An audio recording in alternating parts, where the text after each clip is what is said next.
Binafsi ukabila kuuza sura wataki kuuza sera, undugu ni kufaana. Sitasimama maovu ya kitawala, sitasimama maovu ya kitawala. Hakujepatifa una deserve bila kasha makashfa. Hii society Kenya wanaeza share ni nyungu ya busa ama keto ya shisha. Mfuko zinafikia eko, unajua thamani ya mali na size ya kiburi. Eyo, ujaibiwa jua unakaa kitu wo. Risking jail time, police bullet go. Unaweza argue, crime doesn't pay, lakini huwezi dismiss justice in a day. Mwizi ana 40 days, 365 days later, anaendelea kupropata.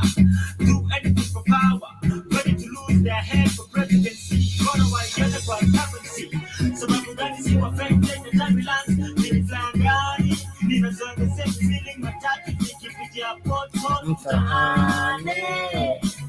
Juliane, yeah, yeah.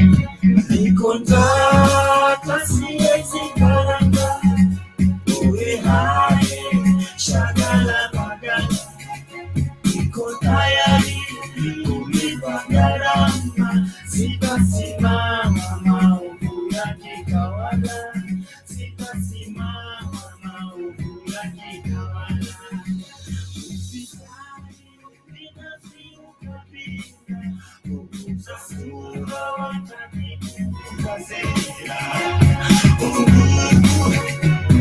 Nikufaana, sitasimama maovu ya kitawala, sitasimama maovu ya kitawala. Show a raise funds, itabidi raise hands. Glory kosan, breakfast and croissant. Hataki punguze bei ya bidhaa, tunataka opportunity. What's up family? It's yet another beautiful Saturday afternoon, the 6th of July 2024. It's 12:50 p.m. East African time, and I'm here of course with a very interesting conversation today, which I'll be starting in a few after I'm done with the music, and after as I'm done I'm finishing up setting up a few things here and there. Today we're going to be talking about leaderless revolutions.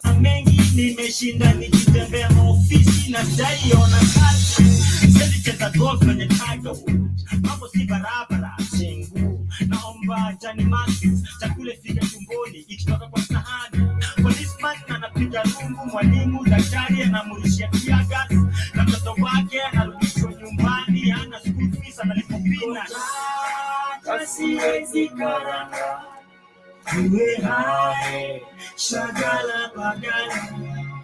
Niko tayari kulipa gharama, sitasimama maovu ya kitawala, sitasimama maovu ya kitawala.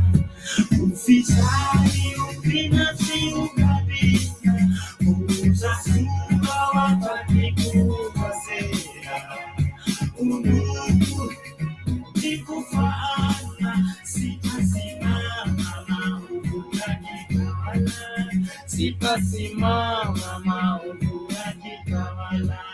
See what the state house, not like means a ghetto. You pattern and Nairobi River, no more nitalipa. Hand to mouth, ushesikia maskini na ugua gout.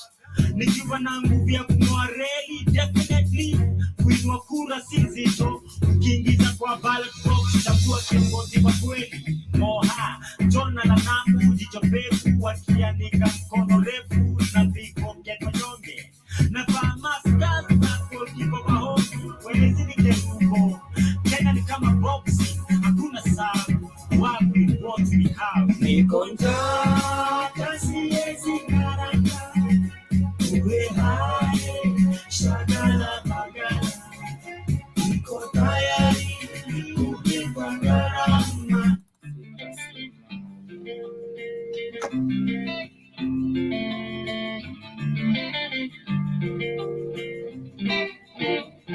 Barua toka Jaramogi na Kenyatta, wanauliza kama Kenya kuko sawa. Nikawajibu Kenya tuko na disaster, watoto wetu wanazidi kuzikana. na Tomboya ameshika tama, alituacha kama angali kijana. Je, angekuwa mambo yangekuwa sawa? Ndivyo walivyopanga Maulana. Elimu ulizoacha bado tunalipa, na tumekopa zingine China, tukajenga reli pia barabara, zilizobaki watu wakasanya. So tujiangalie, tuko pabaya leo kuliko jana. Sikio la kufa halisikii dawa, tuko kwa Twitter tunajibizana. Tujiangalie, tuko pabaya leo kuliko jana. Tusipoziba ufa tutajenga kuta, tusoke zetu tungali vijana. Waumini kwa makina, pasi kwa bima, kushoto fungu la 10, sadaka kulia. Ndio maana mbele ya kanisa mheshimiwa anakula sakramenti kabla ya raia. Siku za mwisho zimeshawadia, na revelation inatuambia hii generation inachoma picha, hii generation yetu. So tujiangalie, tuko pabaya kuliko jana. Sikio la kufa halisikii dawa, tuko kwa Twitter tunajibizana. Tujiangalie, tuko pabaya kuliko jana. Tusipoziba ufa tutajenga kuta, tusake zetu tungali vijana.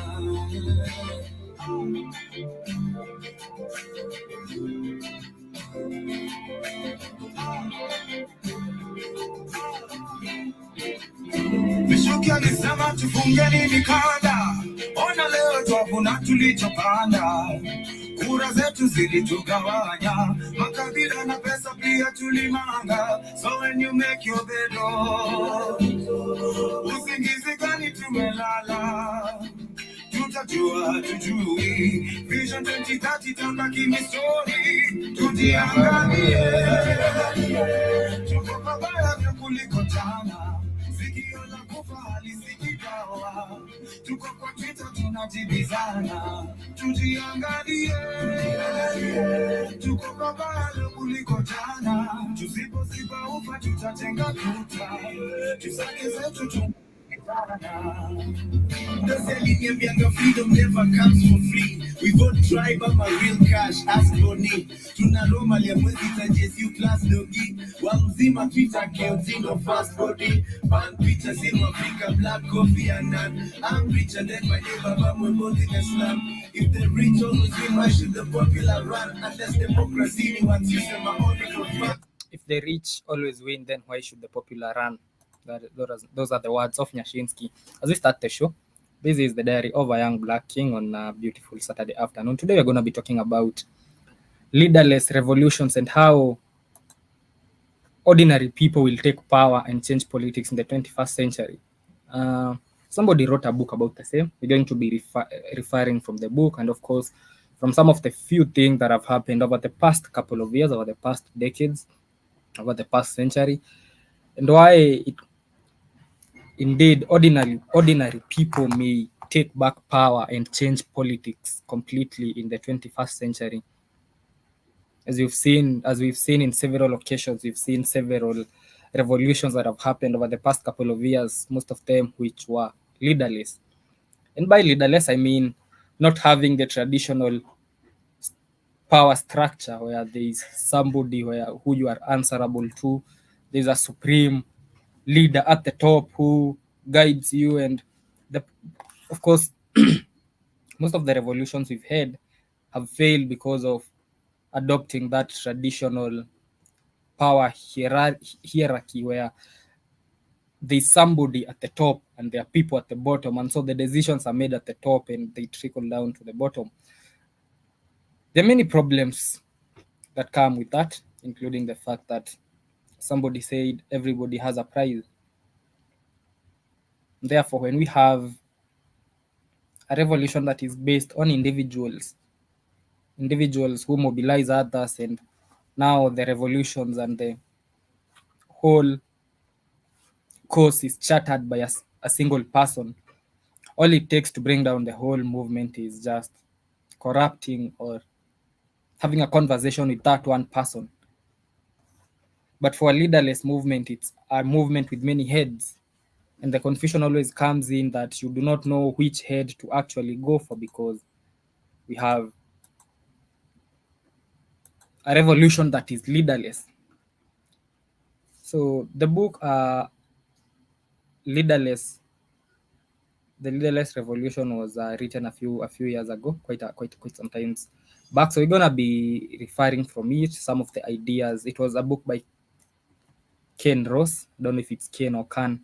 We're gonna be referring from it for a little bit, and we're also going to be looking at some of the revolutions that have happened as a result of being leaderless. One of them being the Velvet Revolution that happened in Slovakia, and the Arab Spring Revolution, which is the most recent one that happened in Egypt, in Tunisia, sorry. So we're going to be looking at some of those revolutions and some of the lessons we can learn from the same, and comparing them with the other revolutions that we've seen that had leaders, and also why leaderless revolutions are going to be. What you saw in Kenya is just but a beginning of so many others are going to come from all over the world. So let me start by sharing a video of the Arab Spring Revolution, which was one of the revolutions that happened in this century. It happened in 2011, a leaderless revolution. So here was the story of the Arab Spring Revolution before I come back and talk about. This grainy, shaky phone footage is perhaps one of the few unifying and defining aspects of the Arab uprisings in 2011. From Tunisia to Bahrain, Syria to Yemen, and Egypt to Libya, people filmed their chants and demands on their smartphones and sent them to the world. Unedited, uncensored, uninterrupted. And it caught everyone off guard. To many, the use of social media in those demonstrations was one of the most important reasons for its rapid spread.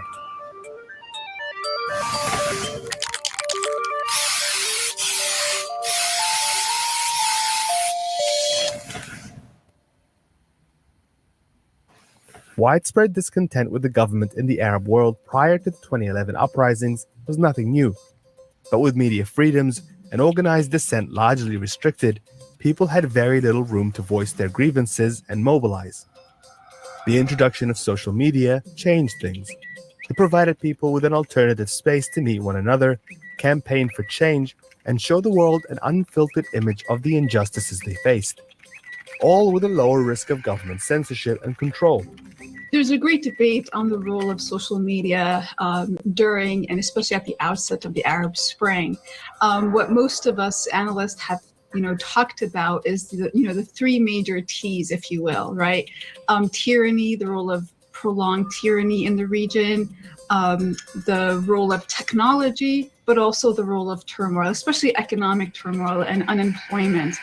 Everything in the Arab protests of 2011 started after the images of Mohammed Bouazizi setting himself on fire were shared on Facebook. In the months that followed, protesters across the region did the same. They documented government brutality, their protests, their solidarity with one another, and sent it to the world. Poor in quality but strong in content, those videos and images ultimately helped to galvanize people who flooded the streets. But this is one of the core, and I was talking about this yesterday, but the fact is one of the core drivers of the leaderless revolutions and the revolutions that we're going to see in the 21st century, and one of the reasons why the world might change, especially Africa might change in this century and in the years to come, is social media, the internet. When they invented the internet and they brought about social media, I don't think they understood how hard it would be for them to censor it anymore. They thought it would be easy to censor because they're going to ban people, but the social media really has been the driver of almost every uprising revolution that we're seeing at the moment, because now it's so simple for you to spark public anger with just a simple tweet, with just a simple Instagram post, with just a simple TikTok video. It's so simple to share information now. It's simple, for example, for the Black community abroad and the Black community in Africa to reconnect, and the two communities reconnecting is a very dangerous thing for them, because it is a unity that they don't want to see. Something that has been people have been fighting for since the 19s. I remember in 1912, there was somebody like Pixley Kaisa Semi of South Africa who was fighting for the unification of the Black community in the diaspora, and that one in Africa, because they're the same, just as they're not in the same place, but they're the same people of the same bloodline. So the social media has allowed for freer communication, where if you look at, for example, the 1989 Velvet Revolution that happened in Slovakia, the main reason the main way they used to counter it was by censorship of the media, because they used to call the media the fourth estate, because it's a very, very powerful estate of power. If you cannot control the media, then you cannot be able to rule the people. And you understand that even the whole aspect of democracy and leadership and having a leader is more of a, I would say, a smoke screen. It's an illusion, the whole aspect of power, and that we have always to be answerable to someone, the whole aspect of us voting every 5 years for people who we do not even, and people who we have not even voted for, taking over power. The whole narrative of power really is always an illusion. The fact that we allow absolute power to rest within somebody, and that somebody can make decisions that can affect all of us. And it was the story that I was giving you of that guy who was asking, there's a priest, there's a rich man, and there's a business. There's a priest and a rich man and a saleswood. So the priest tells the saleswood to kill the rich man, and the rich man tells the saleswood to kill the priest. And so who dies and who lives? And the answer is the saleswood is the one who's going to determine who is going to live. And therefore, if it's the saleswood who really determines who is going to live and who is going to be in power, then why do we let the power reside with the kings when the power really is with the people?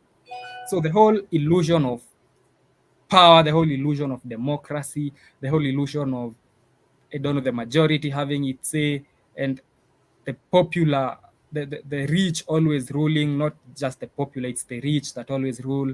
The whole aspect of having corporations determine how we live and the quality of life and how we go through our days and what we eat and the medicines we consume, despite the fact that the people who get, if you think about it, the fact that 7 billion people in the world get controlled by, 13 families, it's all because we have that illusion of power. We know it's happening, but we have that power is an illusion. And I think I had Keith joining me. Yeah, you got the Arab Spring all wrong. It was not fun. It was not fueled by no damn. Was it not fueled by social? No. Was it not fueled by that? No. There was somebody who set himself on fire. No. A man who set himself on fire. No. Mm-hmm. It's all CIA controlled, all of it. The CIA paid somebody to set himself up on fire? Yeah, or they did it. Yes, it's all. Let me show you this. Let me see if, because Google's now hiding things that they want. They shout out to Miss Dr. Robert Epstein, sure how Google's hiding everything now for complete control because they can created by the CIA. Let's see if they show this. It's a known fact now. Everybody knows Arab Spring was funded and started by the CIA. It's called a color revolution, Demore. It wasn't organic. Kenya's organic. Once you see it in the Arab world, we're not organic. They wanted to topple those governments. It's not organic. So let me show you. So they can have control of governments like they do now. You see, they got control of Egypt and these other big ass. But I wonder, considering they're the same people who put those people on power, why did they have to go through all the trouble when they could just have had them resign or something? Because at the end of the day, they're the ones who put them up there. They wanted to destabilize the countries. Because from what I know, I might be wrong because I did not know about the CIA part, but from what I know, the Arab Revolution was started by somebody who set himself on fire. I think he was angry because of I'm keep telling you it's not. No, keep telling you it's not. Wait, it's not. So look behind. Stop looking at surface shit, Demore. Stop looking at the surface. Who's benefiting from it? Okay, let's see here. Were the color revolutions of the hold on. My fault. Let me see it. Were the color revolutions of the Arab Spring started by the CIA?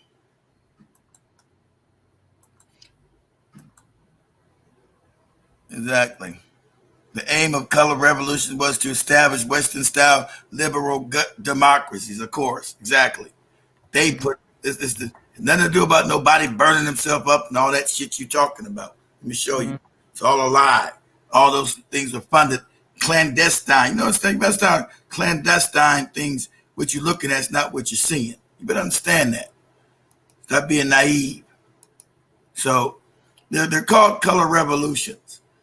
And what year did the color revolution happen? What year? That's the Arab Spring. That's what they're called, color revolutions. Report reveals CIA behind the revolutions. Yes. I'm surprised they letting you see this. CIA is behind that. That wasn't no spontaneous revolution in the Arab Spring. Report reveals CIA behind color revolutions. Of course they were. And really, who controls the CIA? The Jays, the Mossad, Israel. Wants to control. Are you saying color as in color, the color for color, like COLOUR? No. It is called it's COLOR. Yeah, that's what they call it. They just call them that. So you got this time about stop this. So what you have is America's controlled by the Jays. Okay, I'm just saying the name Jews, Israel. They want to destabilize the countries around them in Israel so they won't focus on them killing people over there. So they need governments that are supportive of Israel. So since America's controlled, and that's just the Ashkenazi, the ones who owns the banks. So they create these fake revolutions that you think is a revolution. Oh, it started by social media. That's a lie. It's garbage. That's not a damn. You need to know when you're looking at something more that's organic. The Arab Spring was not organic. Backed, funded, controlled by the CIA. So I want to understand when you say funded and controlled by the CIA. For example, in the Arab Spring Revolution, that one, the 2011 one, we saw hundreds of thousands of people in the streets. So when you say funded, and do you mean the 100,000 people in the streets were paid? No, because the people on the street like you are morons, Demore. If I push propaganda one way, you're going to believe it. You're an idiot. You don't understand how the world works. You don't understand propaganda. According to statistics, the CIA has. So you do agree part of the reason the revolution happened was because of social media? Because the propaganda was getting pushed on social media. Yeah, the propaganda of them, yes. Yep. But it's not social media. It's not organic. It's because they use social media because they control and created it. So yeah, well, I'll say that, yes. It's called. It was a social media revolution that. It ain't a real social media revolution. It's using social media for their benefit to put in propaganda to push people's mind frames to go a certain way. Because you're an idiot. If you're an idiot, and I put you and I give you propaganda, you understand the sophistication of propaganda. You're gonna read what I'm putting on social media and go, yeah, wow, yeah. It's not organic. It's organic by me because you're a moron. I'm using propaganda, sophisticated propaganda, to move your emotions to where I want to be, and that's to overthrow these regimes. That's what I want to happen. That's what's going to happen. I'm going to fund it. Then I'm going to put it into motion. These are clandestine operations. They're not organic. Most people in Africa are stupid, Demore, idiots. Even the Arab world, the morons. Most people are uneducated. So you're easily propagandized too. So I'm gonna use propaganda, so I won't have to go and shoot nobody in the head. I'm gonna make it like you're a revolution, and it's easy to keep installing my puppets because you think the revolution was yours to begin with when it never was. So it's seamless. You think it's a revolution, it was not. And you don't even have to push a lot of propaganda for that to happen. Some of the things you're pushing and are not even, for example, you look at the reasons. I was in that video, you look at the reasons that people are saying they are out in the streets for. One of them was high unemployment that was happening. I'm talking about the Tunisian one. There was high unemployment. That was not even propaganda. I'm sure in Tunisia there was high unemployment. Of course. So all they needed was somebody to spark up. Okay, but look, who controls the global economy? The banks. Who owns the banks? So I'm responsible for the high unemployment in your country. Your economics is like in Africa, even like the black countries, it's based on me, not you. You don't own shit or run shit. I run the banks that control your economy. So I can extract, I can make the economy better, or I can extract it. So if I decide to extract it, then people start losing jobs, and then I put in propaganda that these jobs are being lost because of the policies of your puppet leaders that I don't like because they're not playing ball. I want them to do what I want them to do. So I say, these presidents are fucked up.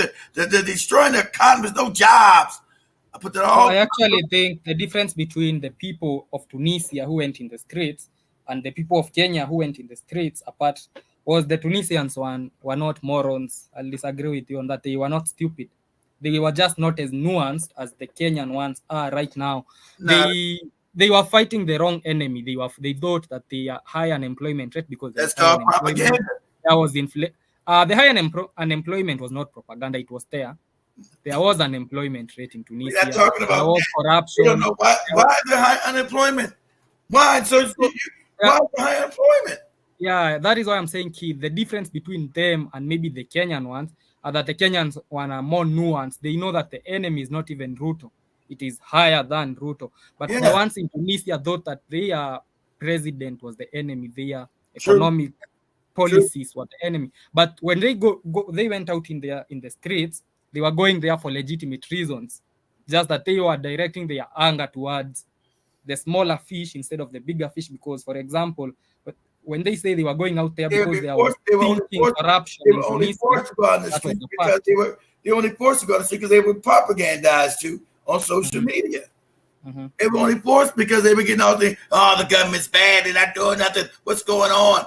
So they're getting fed a constant dose of propaganda. That sparked the emotions to go on the street. It wasn't organic. Not organic. Kenya's organic. That's why they're scared. Kenya's a whole different story. Go ahead. The Kenyan one, by the way, looks like it's gonna come to an end for a minute before they re-strategize and maybe think of a better, bigger idea, because most of the people who are at the forefront look like they were bought out. Yeah, because but you're not gonna stop because too much of your youth, much of the youth are not following the people who's supposedly in front of it. So that's the government played a very PR move. One, it bought out most of the people who are leading it. Two, out of the things that the young people are asking for, the youth were asking for, out of the things the youth were asking for, it's not your government. It's not your government doing it. Yeah, so out of the 10 things the youth were asking for, the government did about 8. So of course that is not going to end the protests totally, but there's a minority of the people who are now okay because the government did about 8 of the 10 things they were asking for. You're not gonna stop it because the fire is already lit. But even if you push back on it, Kenyans know too much. It's not like that makes the difference between the Arab Spring. This is organic. It's not coming from the CIA trying to change the regimes. They wanted Ruto ass in there. They're not trying to change Ruto. Ruto's their main puppet in all of Africa. That's why you got the UN coming to Africa. That's why they want to give real weapons to Africa. Africa was going to be the goddamn new stalwart to invade other African countries. Kenya was. To keep the foot on the neck of African people, Kenya was going to be the stalwart. So they didn't want any Arab Springs or any revolutions in Kenya. Kenya is the puppet state to control the rest of Africa. That was the plan. That's why they're gonna say, "Oh, that's why the Kenya's now a part of NATO." There's no African country part of no fucking NATO. They're doing that because they want Kenya to have actually real, no more old planes, Demore. They want Kenya to have real updated shit, real weapons, power, but power through the white man, so Kenya can be used as the goddamn jumping off to keep all of Africa under control. Yeah, so the main reason why some of these revolutions are going to continue happening is the level of nuance that is spreading all over. I was saying this yesterday. For example, I don't think 10 years ago there was anybody who cared about the public debt of the country. Nobody cared. Like, what do you mean public debt? I can pay my rent. I don't know. I saw a Tanzanian politician. I think Tanzania is where Kenya was 15 years ago. I saw a Tanzanian politician telling the people, an MP telling them that you do not have to worry about public debt because there is no one day that somebody is going to come knock at your door asking you to pay the debt, the public debt. He said the government's debt is not your debt. Nobody is ever going to come to your door and ask you. And they clapped at him, and they thought that was ignorant. Yep. So the fact that was where we were years ago, where public issues like public debt were an entity. As long as I have my money, I can pay my rent, I can, and keep live my life. So much government borrows is not part of me, and that is why you see some of the debts that we took. We have, for example, there was a bond. Some of the bonds we took, an example being the Goldenberg. There are loans we took that we can't count, we can't point at a single project that they did. $1 trillion of debt without no single project. That is why the politicians who are leaders back then are billionaires, multi-billionaires. Exactly. Because nobody cared about public debt. Nobody cared how much. Cared. They didn't. You wasn't educated enough to know what's going on. Africans been kept ignorant, Demore. Not that you didn't care. You were told. Didn't know what even public debt was. Yes, we didn't know who was giving us money, We didn't know when the government said you have a budget of 2.6 trillion. Yes. That's it. We don't know where the 2.6 trillion is coming from. As long as I have my salary, the government can do its thing. Let me do my thing. Exactly. That's called keeping the African ignorant, not understanding world affairs, even the affairs of your country. So you can rob and steal. So the white man can rob and steal from the future of the country. So exactly, that's what it's designed to do. That's why Africans pay school fees. You shouldn't be paying any fucking school fees for any school. So it's to make sure you stay stupid. That's the plan. Make sure Africans stay not educated to the world around them. That's why they have, even if you're able to pay the school fees, you're taught lies in the school. So and I think one of the reasons why we saw the Kenyan Revolution kid, I don't understand what that man did. Mwai Kibaki, the former president, but he was a puppet like the others, but he was a puppet that worked. One of the reasons you saw the revolution was because this whole generation is educated. Do you know why this whole generation is educated unlike the other one? Because Kibaki made education free. Primary school education free. So maybe he was trying to. Yep. So at least everybody you see now, maybe behind every young person you see has basic education. Yeah, maybe behind the scenes, Demore, he was trying, even though he knew he was a puppet. But he was going to try to at least set up a legacy that was going to free his country. And things work in clandestine ways. Just little things. He said, listen, I'm going to try to. I'm a puppet. What I'm going to do is I want my country to really be free.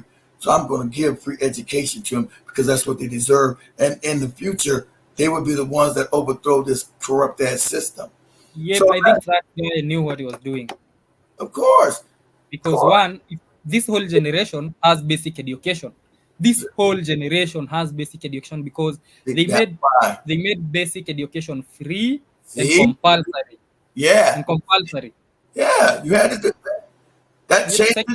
That changes everything in a country, Demore. Yep. Secondly, for the secondary education, that was not made free. It's still expensive. But you look at the literature that man introduced for the whole curriculum. If I give you books that we read in our high school days, Keith, they are all revolutionary books. See They that? talk about See, so solutions. I don't know how he All of stuck them those, are I don't know how he revolutionary stuck books. those in, but I don't think, but that's exactly. So there was a plan behind the scenes. I don't know how he stuck those books in, but that's a reason. I'm sure that was the reason behind those books being revolution. Like I heard you guys had the Animal Farm, which is one of the most. Yeah, we read the Animal Farm. Yeah, the no People that read the Animal Farm. Those yeah, were the that books right that there. introduced. That's one of the most powerful revolutionary books ever written by George Orwell.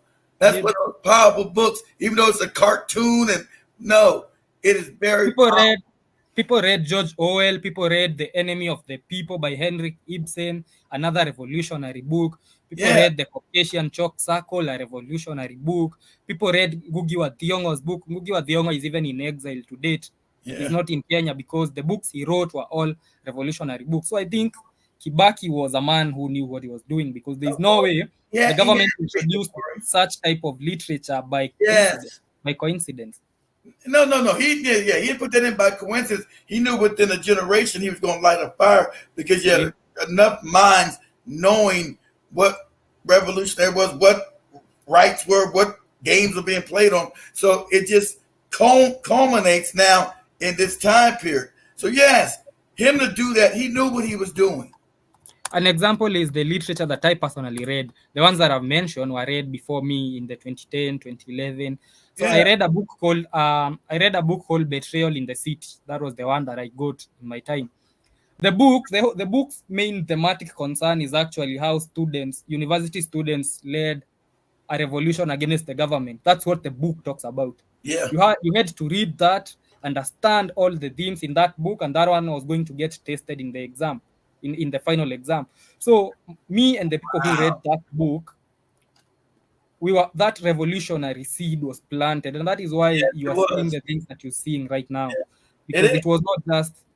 Yep, and Kibaki, by the way, is also the one who brought in the new constitution that is still puppet, like he still has a lot of Oh, yeah, but foreign things in it, he but it was has a working- few what he good was things doing, in there. what he was doing, the more he's working within the little bit of rigor room he had. He wanted to change the system, but he had to be smart enough to make it that he knew it. He had to put the levers of understanding to his people, and then allow that to germinate. Just like you put a seed in the ground, and the plant takes time to grow. So he had to plant the seed. So this is not accident. You remember what you're telling me? It's not an accident. He meant to overthrow what was happening, but he couldn't just come out and do it because white people would kill his ass, overthrow him. So what he did, he quietly germinated the seeds of revolution. That's what happened with the literature you behind, because everybody was given free education, everybody was taught this literature, and you had tests on it. So that was allowed to germinate in the minds of young Kenyans. So yeah. And the fact that you just did not have to read the books on the surface, for example, George Orwell, you had to analyze it fully.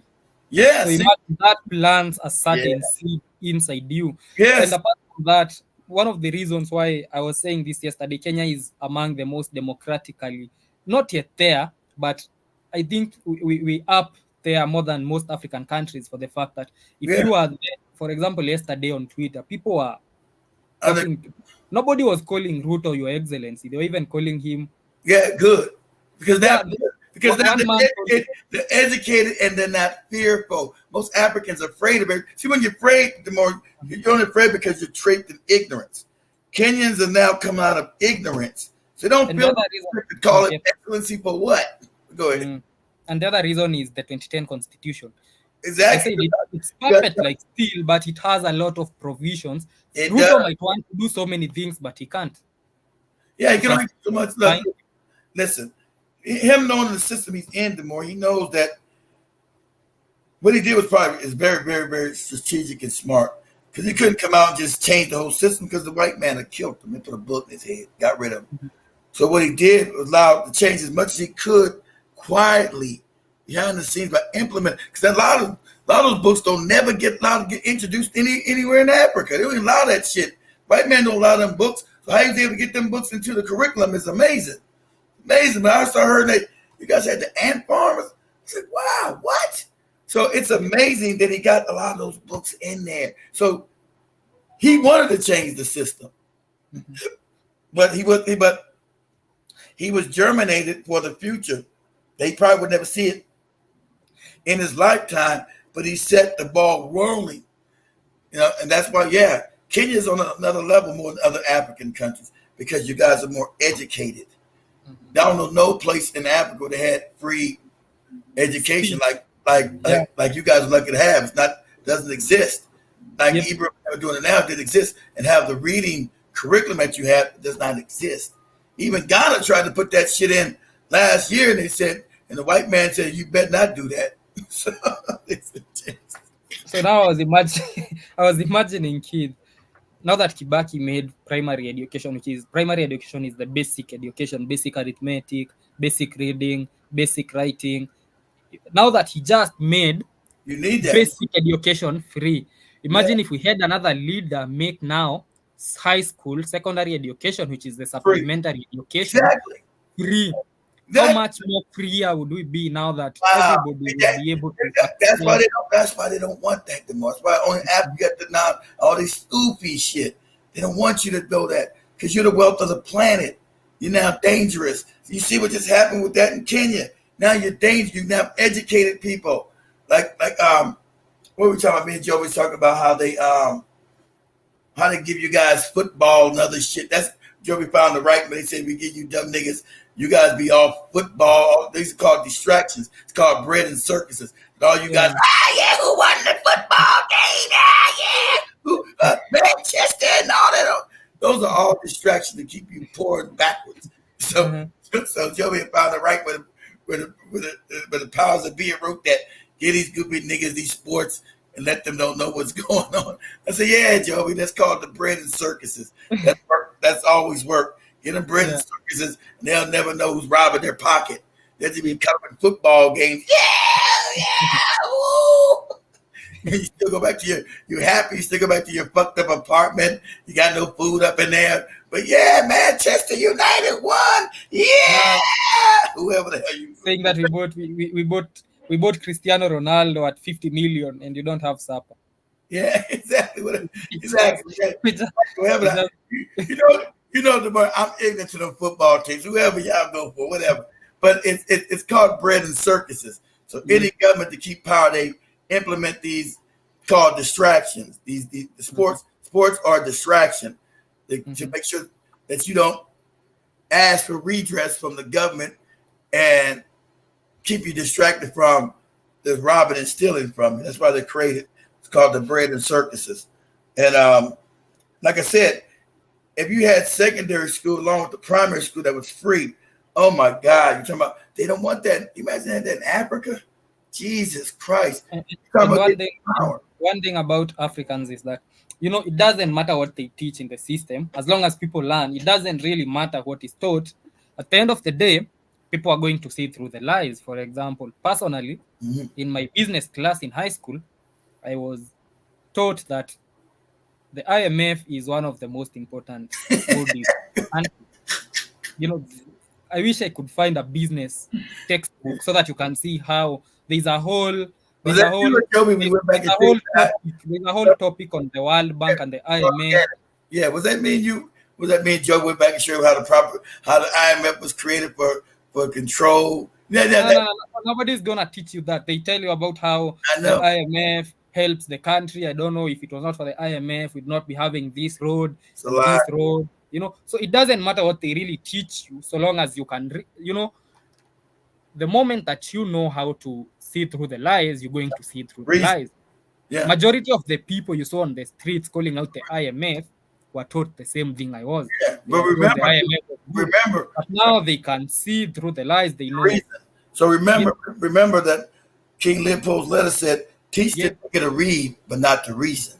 Yep. Now you understand how the reason, even though you're taught that lie, you can reason past the lie.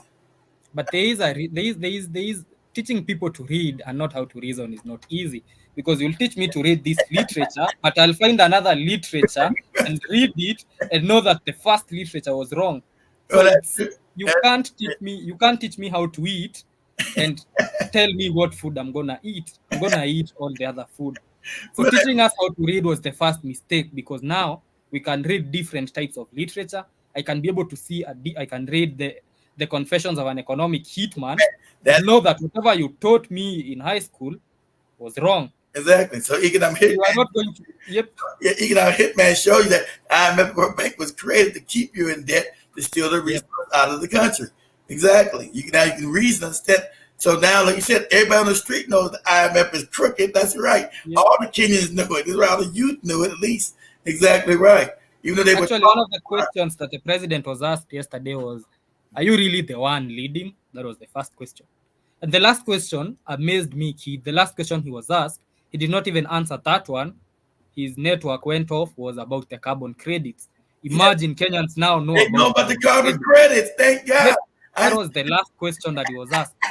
And he said before his network went off that he knows about the carbon credit and he's using it for the country to generate income. He's using it as a income generator for the country. No, that's a lie. It's not an income, just it's still not of the country. It's carbon credit. It's to tax people for just being alive. It's a wicked ass scam by these Jays that control the IMF World Bank because a lot of the other schemes are breaking down. So we have tax people being alive. But isn't it amazing that people now know about carbon Know about credit? that's what I'm saying. People know about the IMF. People know about the 13 families or whatever that control the world. Yeah, they know about these banker families, right? These families that actually run the world and not this bullshit. These governments you see in America, and America don't run shit. These people behind the scenes run America. Yeah, the amount of nuance is actually amazing. For a fact that I know many people did not even get vaccinated for COVID. I was seeing a certain post of a certain forum where people were arguing. So the government was planning to deworm kids all over the country. Deworm. Oh no, they know exactly. They know. And that's somebody was telling them it's not even deworming. Don't get your kids dewormed. Go buy your own dewormers if you want to deworm your kids. The fact that people know that already, the level of nuance is too much. No, because you passed the 100 monkey test, Demore. As African people have a collective consciousness that's in the ether. Once you pass a certain enough of Africans and Kenyans know it, it's going to be the collective consciousness. Don't ask me how that works. That's God. Everybody, that knowledge is going to be known to you now. It's going to just be a known. It's crazy how that works. They always try to stop the collective consciousness because they know it's real. They've studied this. When you reach a certain level of knowledge within any country, any people, it's going to go to the majority of the people. It's just going to happen because there's a collective consciousness. So they try. Everybody try to keep all African people divided too, because you reach a certain level. There's a collective consciousness that can't be stopped. So them knowing don't get the dewormer because they know that this government. But what's in this shit? Before you bring anything to us, we need our own scientists open it up and test what's in it. Then. Now we're not children anymore. You're not going to talk about you. They never been there to help any African. So the idea we're going to bring you dewormer, it's a dewormer thing. Fuck all that. We'll do it our own stuff. We want to see you open it up. We want to see you test what's in it. Let's see. So exactly. So the Kenyans are now being proactive and learn how to defend themselves because the rest of the world's been predatory to African people. Just like you said, you've been, well, what's my ugali cost? What's this? Fuck that. So I wonder what the next step is going to be now that they know. For example, propaganda is not going to work anymore. I mean, you can, the mainstream media for a fact is not going to work. The mainstream media is exactly not yet dead, but it's almost dead. For a fact that even the president has to go to Twitter to talk to people, and he had 4.2 million people on that Twitter space yesterday. For a country that has about 11 million voters, 4.2 million people are there. It's huge. Now that they know that you understand that most people don't have is not going to work anymore. Now that they know propaganda is not going to work anymore, I wonder what is going to be their next move. Well, it's always going to be kind of. Of course, I told you guys yesterday. The people in BlackRock and Vanguard are in those boardrooms talking about these Kenyan youth. We got to do something to put their ass back, put the genie back in the bottle. They try to figure: do we come with violence? Do we come with soft power or hard power? So they're really between a rock and a hard place because they don't know how to really do it because you guys know a lot. So like I said, a lot of propaganda is not going to work like it did with the Arab Spring. You got to more educate than the dumbass Arab was back in 2011. So it's It's going to be another nuanced approach. How can we get control of these kids' minds? So, do we use soft power? Hard power is not going to work because hard power only has a limitation of beating on people and shooting them. You can only shoot and beat on so many people till you can lose complete control of the country, because then everybody uprises and overthrow your ass. So you can't. Hard power is only limited. So they got to devise a way of having soft power. So did we use the religious? Did we go back and talk about the Jesus shit? So that this is all being devised right now, Demore. So far, all the options that you've talked about, the ones that you've talked about, they are considering are dead on arrival. The Jesus is not going to work. The power, all of them that you mentioned are dead on arrival. Okay, so I'll just tell you what they need something out of the box. I'll tell you what they're trying to figure out. I'm just going to think what they figured out. I pity them because I pity them if that's the ideas they have. That's not going to work. But maybe in Gambia it might. Yeah. But not in Kenya, not in Ghana, not in Nigeria, not in Uganda. Yeah, Gambia. Yeah, right. I don't think the Jesus thing is gonna work no more either. So that's soft power. I think that train had already left the station. You're right. I don't think the Jesus thing is gonna work. So, because for one, it doesn't matter how many propaganda videos you spread. You can spread as many propaganda videos as you want. Somebody is gonna come up with the truth. Somebody is gonna post a video of the truth either way. You might censor down that video, but people have seen it already. The problem with censoring at the moment is, for mainstream media, they would censor before. They would tell you, do not air that story. Do not post that. But for now, they can only censor after. The damage has already been done. It doesn't matter whether you take down my video. The message is home. So the propaganda is not going to work anymore for a fact. Bring your propaganda, somebody else comes up with a fact. Yes, I'm saying. Bring your propaganda, somebody posts the real thing. It can't work anymore. So that one is dead on arrival. The only answer, which they can't do, because then it shows their hand too, is to cut the internet completely up, then turn off the power. That is the only option, I guess. I know, as I'm saying, that don't work. That shows that you're a despotic ass, bro.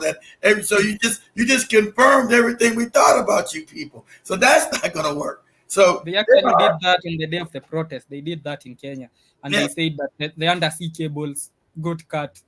And they repaired them in 3 hours, and I was wondering, do they have part-time whales as workers? Because 3 hours to fix undersea cable is crazy.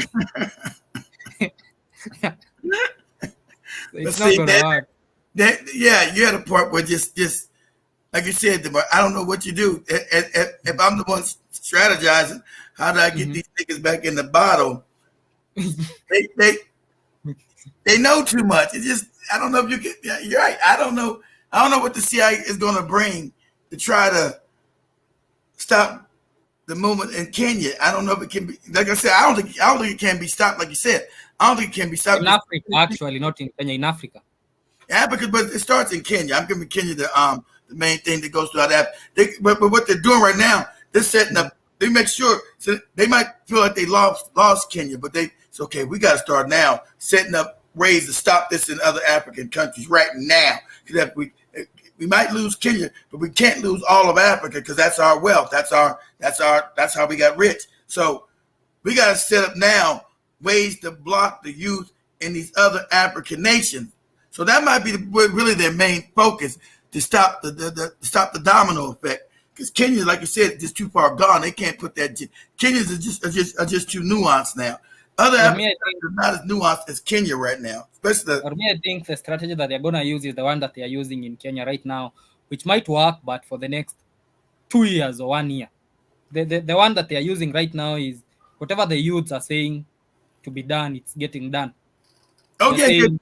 They're doing everything they're saying. They're saying reduce the budget gets reduced. They're saying stop paying your wives from our public coffers. Yeah. That one is getting Stop doing this, it's getting done. So, and they're now sugarcoating and making the people feel like they have the power. And apart from that, the economic policies are going to improve a little bit. The taxation is going to go down. Jobs are going to get created a little bit. So I think they are going to make the standards of living a bit better. But they got no choice. They got 10%. They're going to make standards of living at 20% increase the satisfaction rate. But that's only going to work for a year or two. Then people will realize it's okay, we have better standards of living than we had. Because for a fact, the standards of living in Kenya is going to improve. The government already saved 175 billion yesterday from non-essential travel was removed. No new government vehicle will be bought for the next 1 year. Anybody above 60 will have to retire. Wives of public servants will no longer be paid. So that is money saved, and that money saved will be put into development. So for a fact, the standards of living is going to increase a little bit. We're going to see a little bit of development. So that's their bet, that why don't we give them a little development, make them feel a little dignified, with the hope that they're going to stop. It's true. We're going to buy that. People are going to buy that for a year. Then after a year, they'll realize we can live better than this. This is not, we still can live better than this. And they're going to go back to the streets, and you'll have to improve again. And before you know it, it's 2027. The youths have registered as voters, and they have voted you out, and the puppets cannot install you, and they can't put you back there.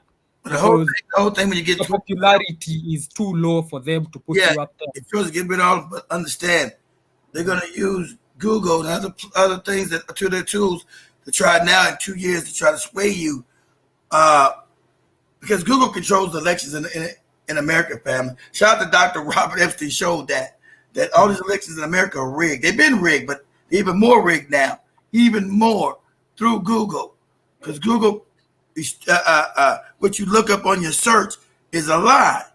So your searches are now controlling, like I said, controlling your propaganda, controlling the influence of how you think. The first things in Google, if you need to look at this, they'll show you what they want to show you. So you gotta have to be vigilant with that. Understand the white man's going to do everything he can to make sure you don't have free and fair elections in 2027. Everything in their power to make sure that you do not put into somebody that represents you. Because that's their number one thing right now. How do we keep our puppet in there? We'll get rid of Ruto. What puppet do we get? Maybe we'll bring a puppet from the youth that they'll think that's representing them. We'll keep them quiet, and they'll be like, yeah, he's young. He's 30 years old. He's one of us. Yeah. Talk to Diomaye Faye directly. What now? Talk to Faye. Talk to the Senegalese president directly. Diomaye Faye. He's one that you're describing. The youths thought that he's going to be their savior. And you're right. He's a puppet. Yep. He's a puppet. And that's what they did. They overtook that. They're not. But see, at least they're being caught up by the Senegalese. And, oh, we got fucked. That's what they do. You're right. Oh, we got screwed with the emotion, and yay, and he's a puppet. Yep, that's what they're gonna do. But I think the Kenyans are further along than the Senegalese are in understanding this. They're gonna want to, no, because you're young and who's backing you? No. We're not gonna go for all that shit. So I think they're gonna try it, but I think the Kenyans are too far along than the Senegalese. So it's just a constant learning process of trickery, of making sure they keep control of African. And Kenya is very important. Kenya was supposed to be they blueprint to take over all of Africa. That was going to be their main puppet empire of seizing control of all Africa. Have an African face on the inhumanity. It was going to use Kenya as the stalwart to make sure everybody stayed in control. Kagame, they probably going to have Kenya overthrow Kagame, overthrow Museveni, put other puppets up in there, take over parts of Tanzania, keep a puppet in there. That was going all these clandestine shit was going to be funneled through Kenya. That's why you're going to have the UN there. So the CIA was going to be in there heavy. That gave them access. Kenya was going to be the base to overturn whoever didn't play ball with them. Kenya was going to be the main hub, the main base of their activity.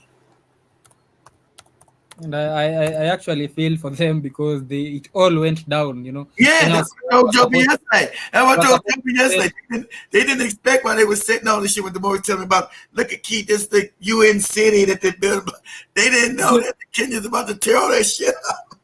It was where they were supposed to set up, for example, the Pfizer company. It was where they were supposed to set the the drug vaccine company. company that Yeah, was dealing with the mRNA, the messenger RNA. yeah, That one was and supposed to shit. be in Yep, Kenya. It was yep, where they are setting up the UN. It's yeah. they now have to go back to the drawing board. That's why, that's why I said. That's why I told Job. I said, "See, this is divine. This is the real creator of the universe." That's why it started in Kenya, because Kenya was supposed to be the star would destroy the rest of Africa, and consciousness was raised enough through the creator of the universe. Said no, no, it's not. And so all their plans have been foiled. They're like, motherfucker, we done put billions into this shit. We're gonna move to UN and we're gonna do all our dastardly shit from Kenya. But they didn't know the youth are gonna wait. See, that's why it's organic. It's not like that fake shit in the Islam country. This is real. It's organic. They're like, oh shit. I guess the biggest problem that is happening in Africa right now is what Traore was speaking about. The older generation might not get it, but the young people look and wonder, why are we poor yet we are rich? Yeah. So until they find an answer to that, on why are we poor yet we are rich? They never Why am understood it. Like you said, DeMar, that your older generation, they never knew they didn't know they were rich. How you in the richest continent in the world? You can build. Look at that beautiful shit right there, that UN shit. How you build that? Because Africa's wealthy, but why can't we all have? The question is, why can't we all have this? Exactly. They can have it. We can have it. Exactly. You can have it because it's stolen from Africa. They don't want you to have it. That's the reason. Look at that beautiful ass shit right there. That can be all of Africa right there. Look at this shit here. All of it. Look at that. And look, this is beautiful. Any Western goddamn country, any place on the planet, that can be all of Kenya, because Kenya is that rich. So all this development can be all throughout. There's not supposed to be any Caberas, any of this shit, any of them people swimming on shit rivers in goddamn Nigeria. In Nigeria. Yep. It's all supposed to have this development all throughout Africa, because you're rich. You're not poor. You're the richest continent on the planet. And I think the first step for us to get here is for us to remind them that power belongs to the people. That's what you did. Exactly right. Yep, and I saw it's working, because I saw a Ghanaian parliament session. I don't know if you've seen that. Yeah, they were scared. Remember? Yep. And that member of parliament was telling the others, if you don't act right, they'll start beating us up like they're beating up MPs. Remember, you had a couple of Ghanaian parliaments were visiting Kenya at that time when they invaded the parliament. So they were running for their lives too, Demore. Remember? Because they don't know they fucking Ghana, they're Africans. So they started to get the hell out of there too when you guys invaded the parliament. And so they went back to Ghana and said, hey, we better stop the stealing and all the shit we're doing. It's only a matter of time before our people wake up and start fucking us up too. Exactly. Yep. And you saw this week the MPs were added salaries. They said, don't you dare add us salaries. Where do you want us to work? Where do you want us to live with added salaries? Take back your money. So it starts there. It actually starts there. It starts with us saving unnecessary. Talking now in financial terms, it takes us first and foremost saving all the unnecessary expenditures, because our problem as Africa is our prioritization of issues. We never have priorities. I wouldn't blame the leaders, because sometimes it's bigger than them. Yes. They are forced to make white elephant projects and the rest. But it starts with us prioritizing towards the right things, prioritizing towards creation of employment, prioritizing towards enabling environments that businesses can work. I told you, for you to start a certain business in Kenya, you need about 5-6 licenses. Why do you need that? How about you give people nice holidays for 2 years? You start a business, you're not supposed to pay tax for some time so that you can establish your business. So it's all about us getting the priorities right. We can actually have the whole of Africa looking like this. Look at that school right there. It's nice as hell. But see, whole scams to keep Africa. And before that, that's how Africa lived. They didn't live in poverty because you control the wealth of the continent. So all of Africa should be living should nobody, like I said, Africa is so wealthy. It should nobody be poor in Africa. Why can they build that there for them, for these white people moving there, but not for the Africans that are there? Because it's a con game. Damn, that should be. I want to move in there tomorrow. Nah, unless you have red number plates, you're not moving there. You need red number plates. Those are the people who move there. I want to move in there tomorrow, goddammit. Do you have red number plates? If not, then make your way to. Fuck that, I'm African. I'm coming in, changing up. I'm breaking in that shit like they did the parliament. Oh, you crackers. The name of this place is Runda, and R in that Runda stands for reserved. So reserved means reserved. Look at that.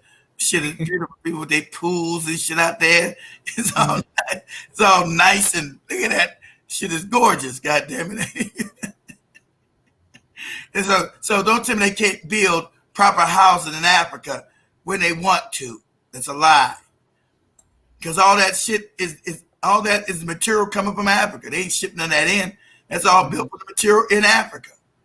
So you can build good shit for African people. Them damn estates, shit nice as hell. That big ass house right there. I'm like, God damn, I need to live there. Nice forest out in the backside of there. Get to go walk to the forest, walk out there and just get nature shit. God damn it, I need shit 10 times better than my damn neighborhood. There's a little pool right there, another pool. Shit. Don't tell me Africa's poor. You crazy the motherfucker. You talking about? They make Africans poor. Shit. Build all this shit like this shit. That's 10 times better than the South African area I seen. That shit. I live there all damn day long. Shit, damn. Where's your red plate? Listen, you better shut up. I'm African, motherfucker. You don't want no ride happy. You better open the gates and let me in here. That's my red plate. My African genetics. That's it. My DNA. Goddammit. Shit. Yeah, so we actually cannot. We do not understand why we do not live like this. As Traore said, that is what is going to spark. That was gonna change. You are gonna start living like that because, like I said, you just didn't understand why. Yeah, why don't you live like that? And all the gold and as I showed Joby that video, they got caught again, still not the Congo. Again, they got caught still not the Congo with buckets and buckets of gold. Because you're wealthy. Mm-hmm. White people not there to be your friends. Found Africa as rich as it is, so they've been stealing trillions of dollars. Africans don't owe nobody no fucking debts. All the money they've stolen out of Africa. You don't owe nobody shit. You come in, I'm not paying none of this shit back. What would you do? We're gonna sanction you. So what? Sanction me then. That means you got that. That means I make my people smart enough. Because I don't need nothing from the world. Everything's in Africa. So that means I start making sure I got agriculture done in Kenya, make sure I build my own manufacturing by setting up electrical plant systems that work. So you can't sanction me, white man. I got everything. Talking about public debt, Keith. For the first time in Kenya, we're having a public debt audit. And so I wanted to ask you this. There are two schools of thoughts on the public debt. We all agree that the public debt is not accurate. They have stated it at 11 trillion or thereabouts. 11 trillion is too big a number for me to say it's 11 trillion so far. So 11 trillion Kenya shillings. All right. So there is a group of people that believes that the Kenyan public debt is higher than that. Another group believes that it's lower than that. The one that believes it's higher than that is a group of economists who says that the government would borrow more than it put on the book. For example, of course they would say hide it. that we are borrowing 1 trillion this year and they would borrow 3. Yeah. So in the public record, it reads 11, but in real sense, we owe 13. Another group of people led by one very proficient economist called Jimmy Wanjigi says, we actually paid our debts. We done paying our debts. I believe overpaid because remember the interest rates that the white man get are out of control only to Africa to keep you in debt. I wouldn't pay no more of the shit back. Wanjigi actually believes that we did finish paying all our debts, and what now when the government says it has paid 1 trillion towards paying external debt, it never goes anywhere. it's distributed among a few corrupt leaders and a Corrupt. few other people. Yeah. Let them Yeah, pay so, back. Let them pay back the debt, goddammit. so which one do you think it is? Do we have a higher debt than 11 trillion, or is it lower than? I Are can't say. they I are can't they say. floating the numbers up or down? I can't. God, that's gorgeous shit. That's gorgeous. I can't say. Damn, that shit's gorgeous as hell. God damn. I can't say. God damn, that's nice. I can't. Shit. I need to live there. God damn, that shit's nice as fuck. Shit, God damn. Keep that shit nice. I can't say whether or not. I am going to say that I believe Kenya already paid back the debts that were really done because the interest rates are outrageously high for African countries. So if they were normal payback debts, Africa paid back all its debts. I wouldn't give you shit back. You can kiss my ass. Come get me. You know, I be a leader. Come get me. Come raise war. If I got control of Kenya, come get me. All the money's now going to rebuild Kenya, and you can put whatever, fuck your sanctions. I don't need you. Because if I educate my people, I said, listen here, and then you be honest with them, say, family, I know you guys understand a lot of things, but let me be honest with you. White people have stolen Africa. They mean to keep stealing it. All your religious sects, if you want to believe it, believe it. Those are part of the problem too. But now we're going to start educating, at least primer, to learn how to cultivate land, to learn how to code, to learn how to set up the systems that we need. So when they put the sanctions on us, we're going to have some hardship because they're going to destroy our currency. That's fine, because we'll trade within Kenya, and we're not going to the imports that we've got. We're going to lose on. So we're going to start learning to make everything we need, because they're going to stop our imports. So understand, suffer with me, guys. I'm going to suffer with you. I'm not going to live in no big house. I'm not going to be stuck around no big car. I'm going to get us out. We're going to suffer with you. So as a country, within 10 years, we're going to come out of this. And we're going to come out strong as shit. We're going to come out as a power, guys. So back me. Give me 10 years, 5 years apiece. And we're going to go through the struggle as a people together. And it's fine. If you are an African president, Keith, what would be the first economic reform you would implement? The first one, the first day you get into office. The first economic thing I would do, there'll be no more outside trips. There's no more groupie conferences. That's over. We're not going to China. We're not going to Korea. Second law. Are you going to trade with them? Because you do need to trade with them. You don't need to export your pirate ram. No, I don't. I'm trying. I'm giving a national press conference. I said we're going to lose our trade, guys. So this, are you going to be exporting your, let's say, finished processed coffee? You know, where are you going to be exporting it? They're going to stop all that. Are we going to have back channels? Whoever wants the coffee, they still going to want it. So we're going to design. We're going to become a goddamn pirate country for a little while. Fuck the damn U.S. and white people. We're going to do what we got to do to survive. I'm saying, family, this is going to give us the opportunity to now start to create everything we need. We're going to manufacture what we need because the world is going to cut us off for all the shit that we've been importing. And that's fine. Understand that, guys. It's going to be rough.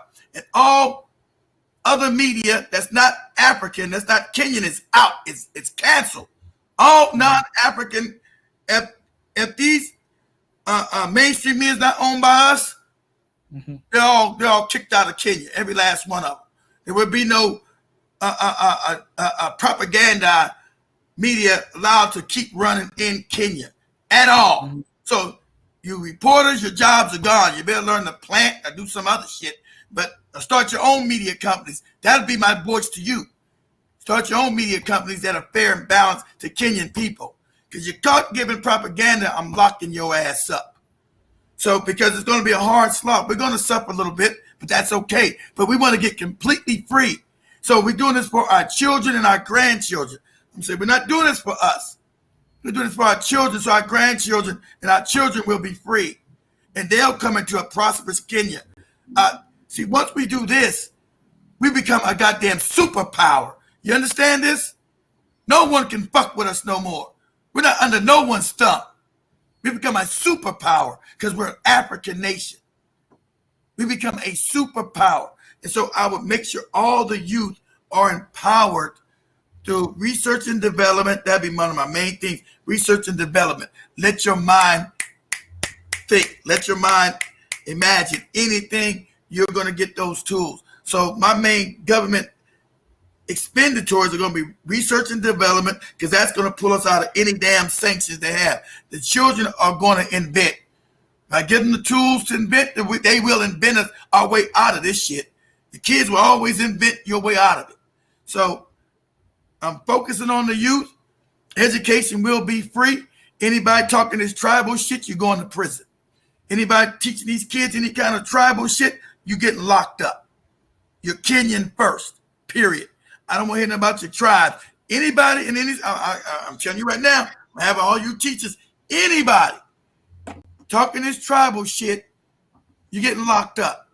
All these tribal identification cards are gone. You're Kenyan. You're not Kikuyu. You're not Lua. You're Kenyan. That's what you are. That's what your ID card's going to say. Kenyan. Not going to say your groupie tribe. And you would not get, in the days of you getting employment because of a tribal thing, that's over. The best person, the most competent people in Kenya are going to be given these positions, because we can't afford to be tribal right now, guys. The world is coming against. I got to have the best people in those positions. Again, because they're part of your groupie tribe. I don't give a shit about your tribe. I need the best minds, the best youth in Kenya to help me rebuild Kenya into a power. Okay? I think my first 3 reforms would be: one would be on education. I'd make education free. That is not an economic reform, but that would be my very first reform. The second reform would be no more borrowing. I would not borrow a single shilling. No, we're not borrowing nothing. That's over. Yeah, we're not borrowing shit. They're not going to give us to us anyway, DeMar, because we're going to tear down the system. They're not going to. They're going to have sanctions against our ass. They don't give us no money. Yep, I wouldn't borrow a single shilling after that. And the third one is invest every remaining shilling into manufacturing. Every other remaining shilling would go into manufacturing. Exactly. We're going to build manufacturing everywhere. That is why I said the people that didn't know how to do it. Exactly. That is why I wouldn't ban travel like you, because I would manufacture so much that it would be, I would need to export to other countries. So I would still need to talk to China. I would still need to talk to China. What you do is they're going to stop your exportations, Demore. They're going to. That's going to be your sanctions, because they're going to try to destroy you. They're going to be your sanctions. They're going to give us sanctions. So on my second point where I said I'm not going to borrow, I would also adopt what Traore is adopting. I would pay their debt that I still owe, but on my own terms. Okay, we'll do that. Okay, pay your own terms. Yes. That way, I don't want them to sanction me, because I still need money. I still need, for example, like Traore is doing, he's still trading with China. So I don't want them sanctioning me, because that's going to be detrimental to my people. And for the fact that I'm investing so much in manufacturing, I need my coffee. I need Jiba Jaba to have my coffee. You need in the US, I need General Mosquito to have my tea in England. So I would still pay back the debts, but under my own terms. I would maybe in the next I would spread down the debt payment for 50 years. I would make it 50 years. I'm gonna pay it, but in 50 years. Okay, that's cool. I'm paying you every single shilling, but in 50 years. However, I don't want any more debt from you. Do not give me a single shilling. I'm gonna live within my means. Yeah. All the money that I collect in my revenue, it's going towards manufacturing. Every single product that the country produces has to be added value. I produce coffee, I add value to it until it's very valuable product. I produce milk, I add value to it until you can put it in your tea in the United States. Yeah, so I would make sure. Those are my 3 economic reforms, I think. The first one is free education for everybody, because you need for an educated person, it doesn't matter what is taught, it doesn't matter the propaganda you try to give them. They'll see through the lies. They're still going to see through the lies. Yeah, you need that. So, Zach, I agree with that. I agree with that right there, because you need, but my main thing with manufacturing. They don't want, so manufacturing, you're going to need a reliable energy base that doesn't go off. You can't have shit going off every other day. And so that allows my people to develop energy that we need. So if we got to do nuclear, whatever, we're going to bring that in and get it done. You get that done within a year. I can bring a nuclear plant and power all of Kenya. That's when you need to talk. That's when you go see Russia. Yeah, that's when you go to Russia. Say, I want you guys to come in. We're going to pay you this much.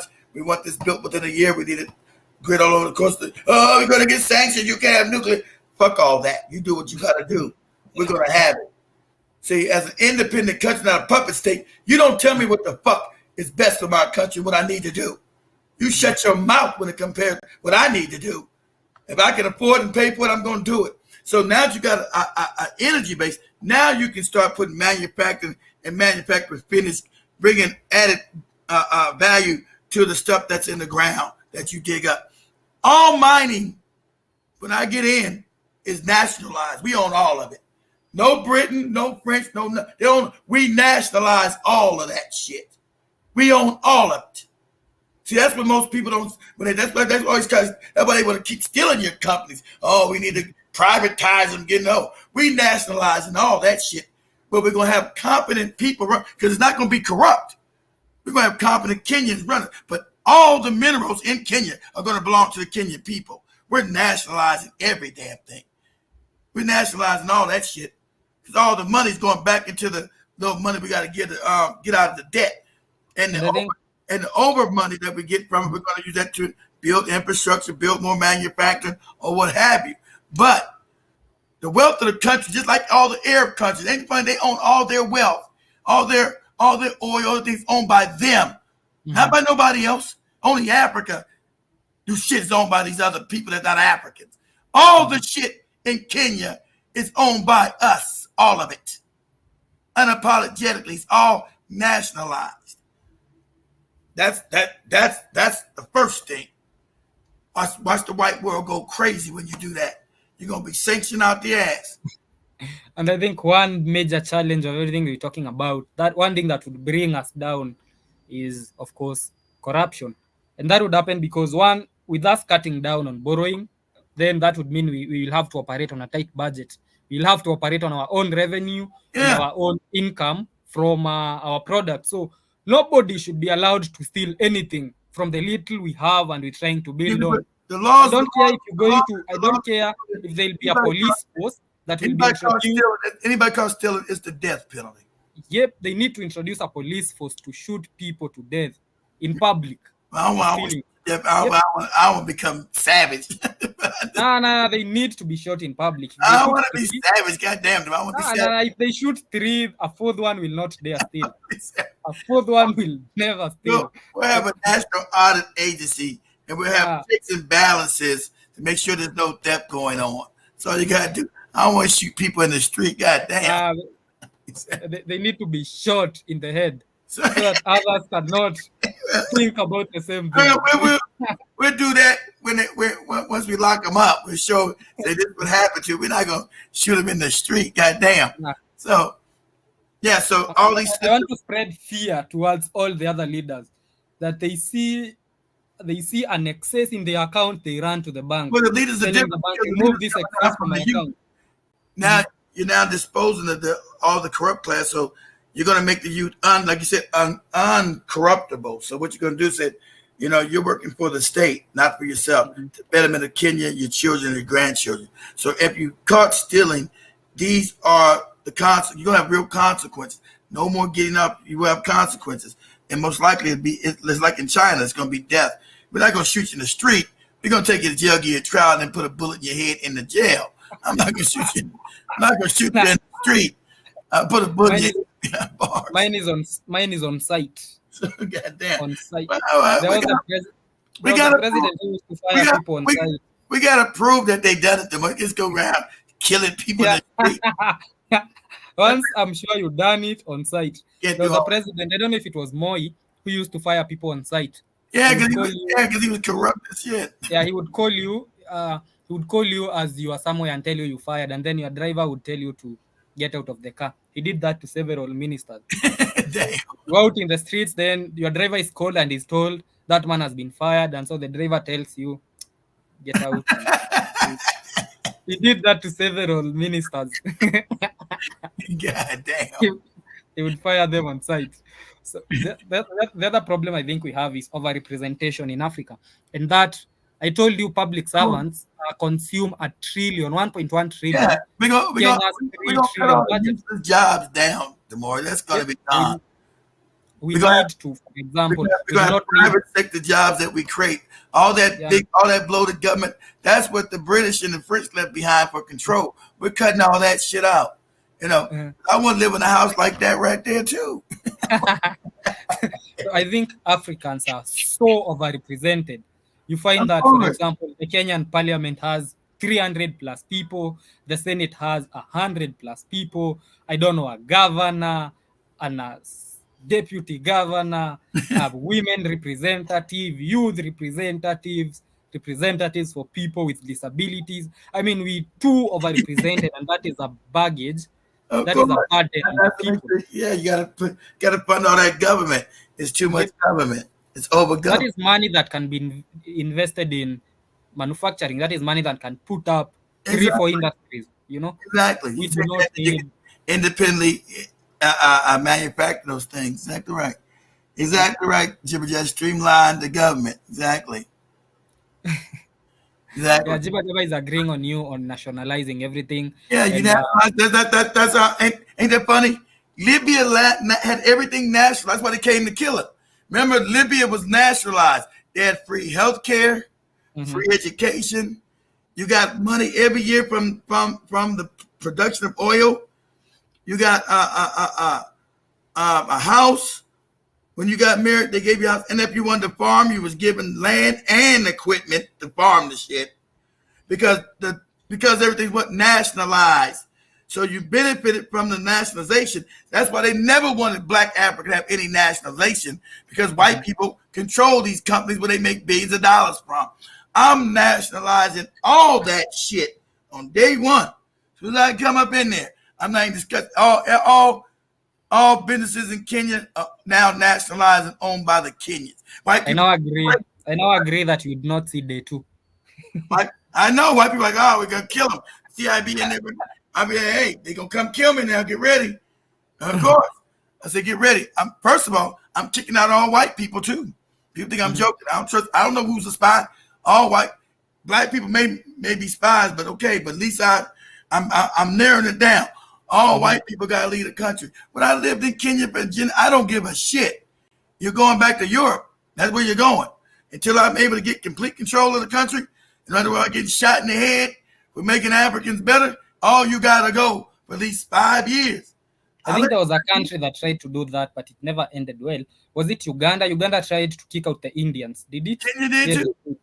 Kenya did. Uganda. No, Uganda did it. They did kick them out. But actually, Jomo tried it first. Didn't know that, did you? Jomo tried. I didn't know about Jomo. I knew about Uganda. Yeah, let me show you. Jomo tried it first, but the white man, he's a puppet, and they know they're racist. They try to do it first before. Uganda actually did do it. Kenya tried it first, and they said, you better not do it. You better stop that shit, Nick. Let me show this. Yeah. Say, Kenya, let's see. Kenya. Jiba Jaba is on you on this. He's saying he's gonna kick them on site also. They see you to the airport without even the bags on site.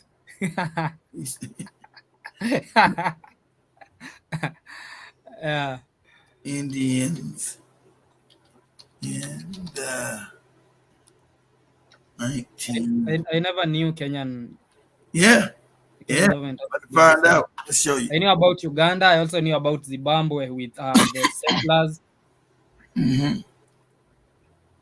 Yeah, Kenya tried to get rid of their ass too. It is. Yeah, But what do you think is going to happen? Are the country is not going to refuse to trade with you? See why? Say why Indians developed Kenya and got kicked. You got somebody white, some black former talk. They didn't develop no Kenya. So immigrant bill, Asians leave. So let me show this. Let me show a couple. So you got some black bootleg. They didn't develop 2017. Congressman Matt Gaetz forms a. Let me go ahead and reach that. Share my screen real quick. Yeah, I can't. Go ahead, hurry up with this commercial shit.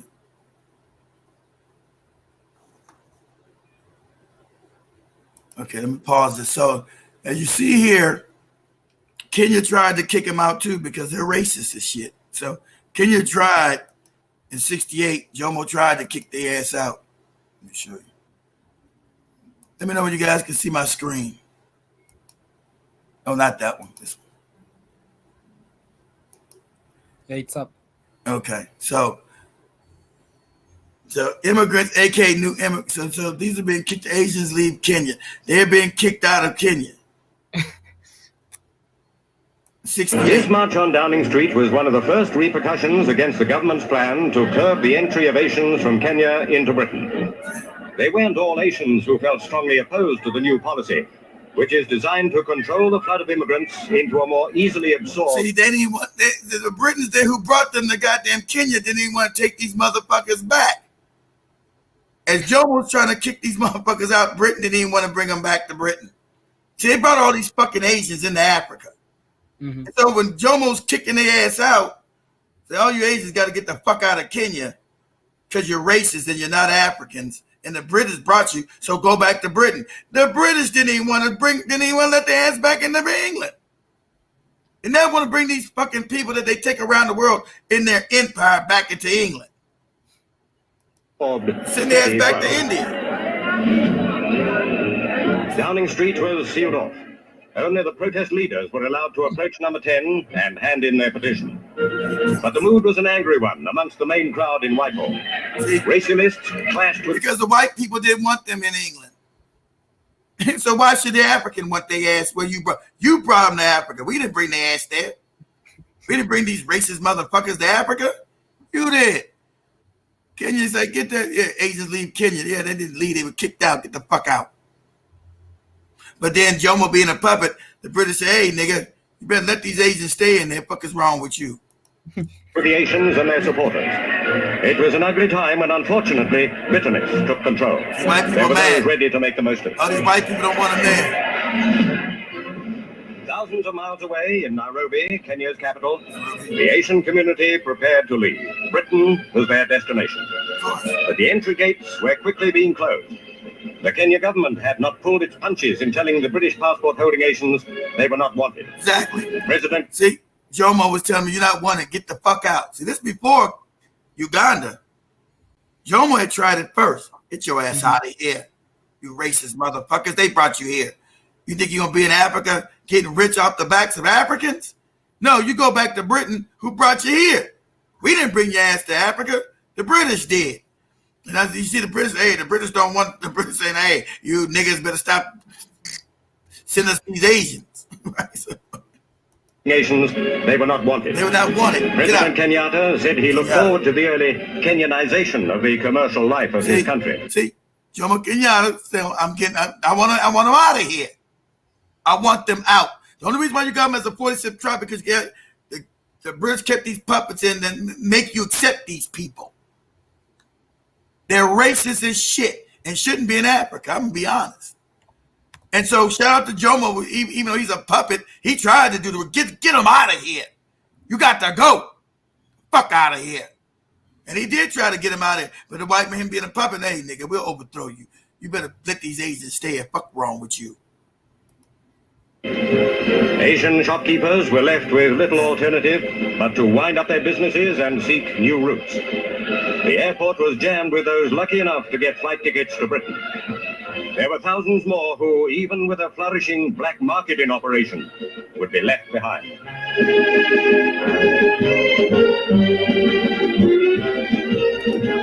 And they're still as racist as fuck today. Back in Uganda, the racist as shit. In Kenya, racist as shit. In Zambia, racist as shit. In Zimbabwe, racist as shit. In South Africa, they're on another kind of racist as shit. All brought in by the British. Send their ass back to fucking India. Or go to England. Shout out to Jomo. Shout out to you, Jomo. I know you're a puppet. I agree with this shit you tried to do. Even though they put a bullet, so they're gonna put a bullet in your head, and these people came back. But I agree with you trying it, because you tried it way before Idi Amin did it.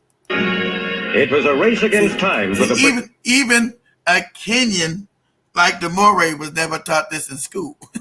I've never heard of this. I only know of the Ugandan one. In quick succession, the days were fast running out before the unchecked flow of immigrants into Britain would be braked. It is generally agreed that the immigration bill is an unpleasant measure, but equally so it is. The thing that allow all these other racist people in Africa to treat Africans like shit. That's gonna stop. That'll be the first. That's gonna stop on sight. That's gonna stop on sight. The idea that you're gonna be an African treating African people like shit in my own goddamn country, I'm getting rid of them and the Chinese. You getting the fuck up out of here. Think you're gonna be all your businesses are getting shut down. Okay? There'll be no Chinese owned businesses in Africa, not under my country. That's gonna be nationalized. You know, you want your small little businesses, cool. You can have that. But any kind of racism, you deported on sight. Anybody talking crazy about African people, you deported on sight. On sight. And I don't even have no meeting with no Xi Jinping. Tell them get your goddamn people out of here. They're gone. So African people are gonna have respect and dignity in their own land. Nothing else is gonna be tolerated.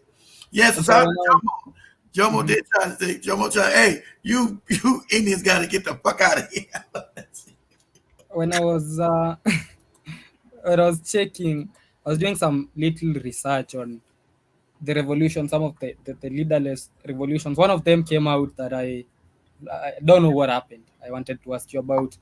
Was there something called Occupy Wall Street? Was that a revolution or was that? Yeah, it got infiltrated. It's phony. Yeah, when they tried to do a fake, told you they infiltrated. So you had a group of people, they knew that Wall Street, which is the banks, right? Wall Street is the banks, the Jews. So Americans are all frustrated in 2010 and let's occupy Wall Street. Let's try to, shit ain't right.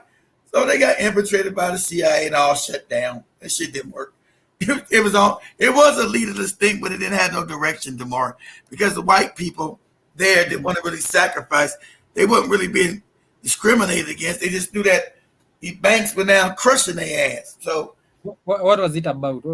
It was about why were they occupying Wall Street? It's about who owns the world? The banks, DeMar. The banks, and so most of the banks are in Wall Street in America. So what they were doing is saying, we got to shut down Wall Street. Because Wall Street owns everything, and we don't have any jobs, and now we're suffering under the boot of Wall Street, of these loans and these wicked ass policies. But they quickly infiltrate that because white people are racist and shit, so they don't have no real unity. So the CIA was easy able to come in and shut that shit down. White people was mad. Now they even madder today. They even worse off than when they did that. So of course, they were infiltrated, DeMar, by the CIA, who broke all that shit up. But looks like they had legitimate reasons for the same. Of course. Yep. Of course, they were legitimate. They were going broke. The banks were killing them. That was under Obama. Obama didn't help their ass. Speak about Obama wicked ass. Obama got put in there by the banks, by the goddamn Jays. You can go play DeMar. Yeah, they had legitimate grievances. You got to turn your sound up. You got no sound, DeMar. Let me turn it up. Fault lines follow.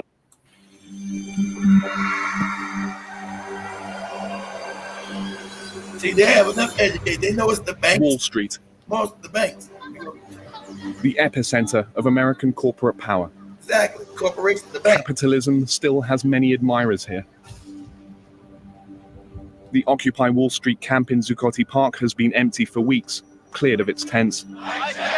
But on this freezing Manhattan morning in early December, a few people are beginning to gather again.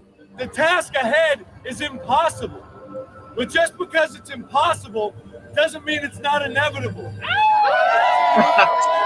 Because it's impossible, it's inevitable. We have to break down everything we know. The camp may be gone, but those who've been driving the movement forward are still there. It's going to be better. It's going to be stronger. It's going to be more organized. We're going to work towards that. Trust us. Have faith. But even before Zuccotti was emptied, the question was always, could the movement continue to grow? Or would its voice be drowned out in the noise of a US presidential election? Fault lines followed some of Occupy Wall Street's key organizers as it fought to stay relevant over the winter months.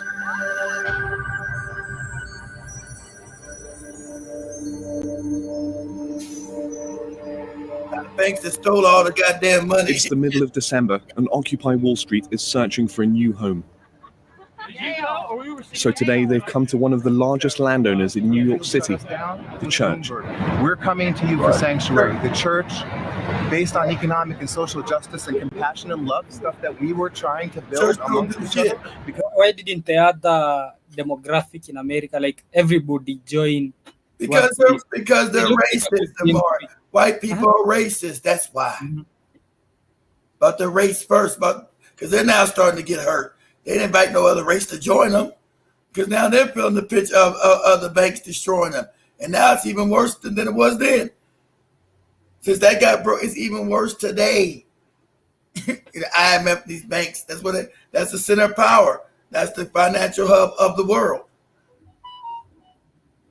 Because I feel like if you had done this as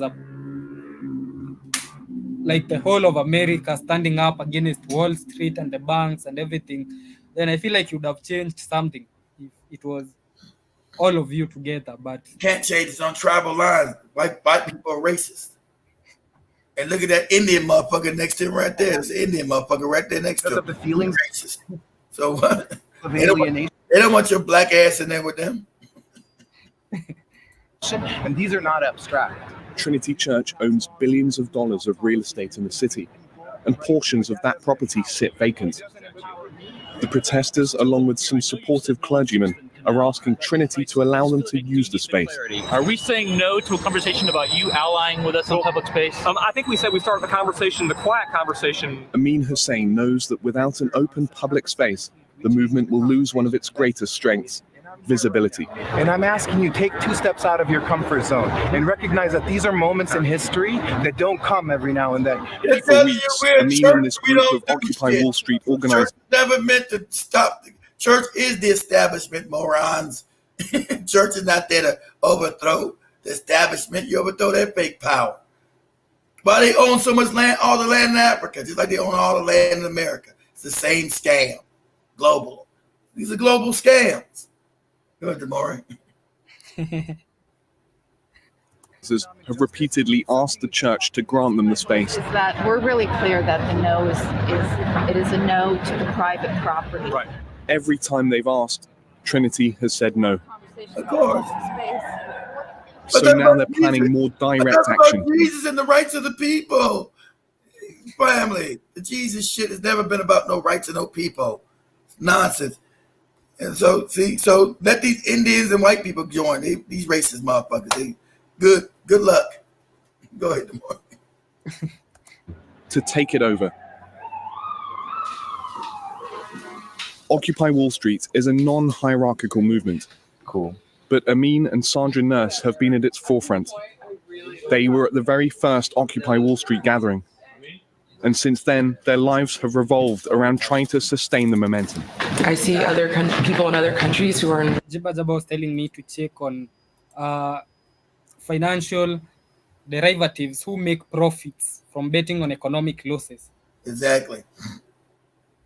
They're exactly right. They don't build anything, jibber jabber. It's betting. They make money, actually are destroying economies, destroying businesses. That's how wicked this cracker system is.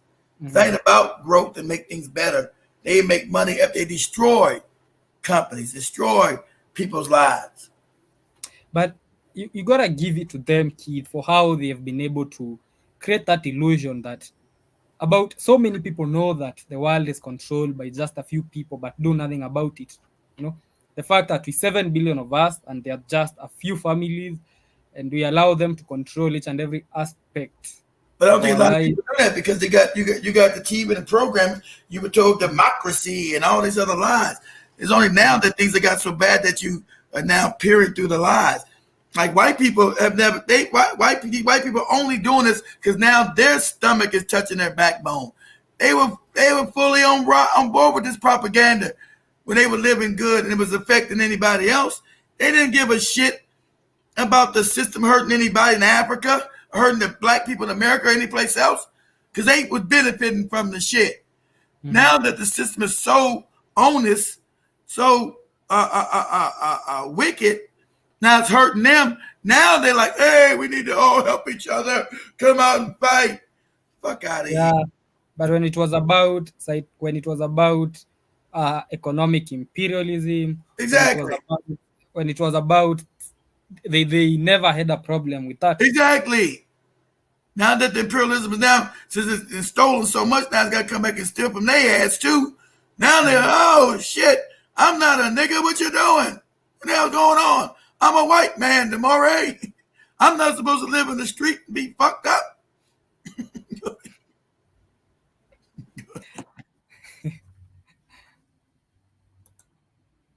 Way worse conditions, who are able to organize and mobilize it at very large scales. And I don't see that happening here. And I just, it's like, I don't get it.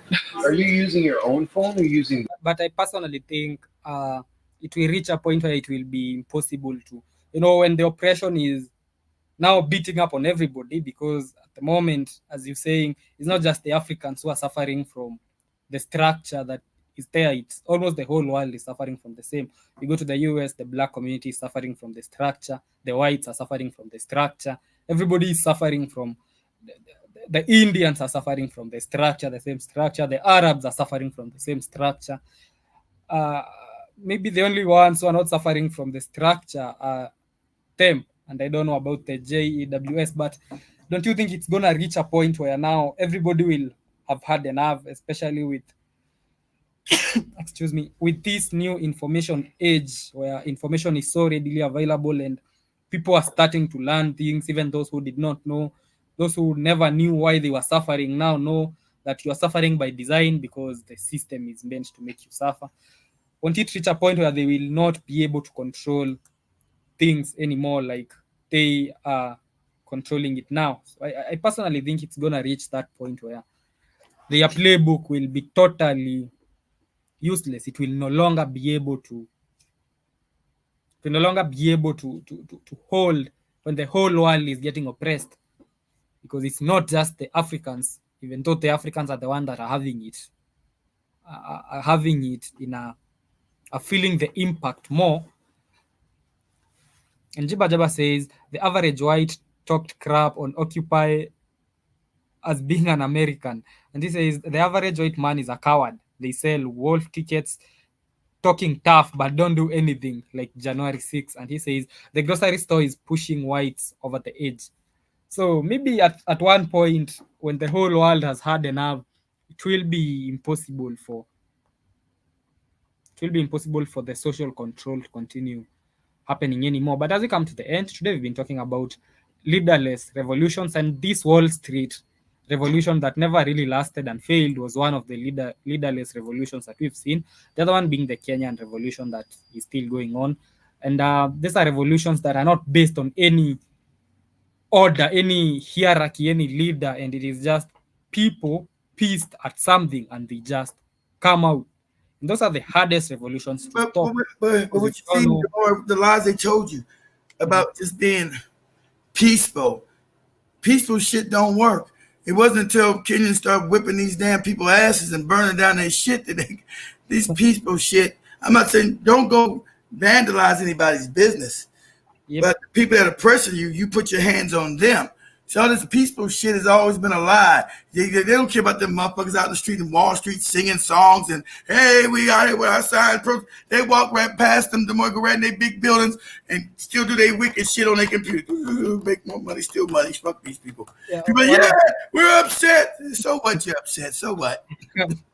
As we come to the end, one of Kenya's most controversial economic advisors said two things that I hate him. Everybody hates him in Kenya, but he said two things that I agree on. One, he said that digital activism is wanking. That's true. The second thing that he said was politics is a contact sport. That's right. I agree with him on that also. Politics is more of a contact sport. You gotta feel the effect. It doesn't even have to be. Sometimes it doesn't even have to be physically. We don't even have to go to the streets to run. And sometimes it's about us paralyzing systems. It's about us. You might one day decide you're not going to the streets at all. Exactly what they say, Jibba Jabba. They're out there, we're in here. Who gives a fuck about them with their goofy signs and them screaming about not being so what? You don't make it like like they say, if it's not a contact sport, they don't feel no pressure, no pain. They don't stop their wickedness. Like these motherfuckers sitting in the cold in New York, screaming and hollering about you're unjust, you're wrong. Yes, we're unjust and we're wrong, and we're gonna keep on doing it. So what? What you're doing is unjust and wicked. Yeah, it's unjust and wicked. So what? And there are always other, for example, the Kenyan protests were actually, the reason they have stopped for a while was because they were getting too infiltrated by criminals. Goons, and that's always a thing that's what's called agent provocateurs to try to make the movement look like it's criminal. I told you guys that was gonna come. They was gonna put agent like they did with us in 2020.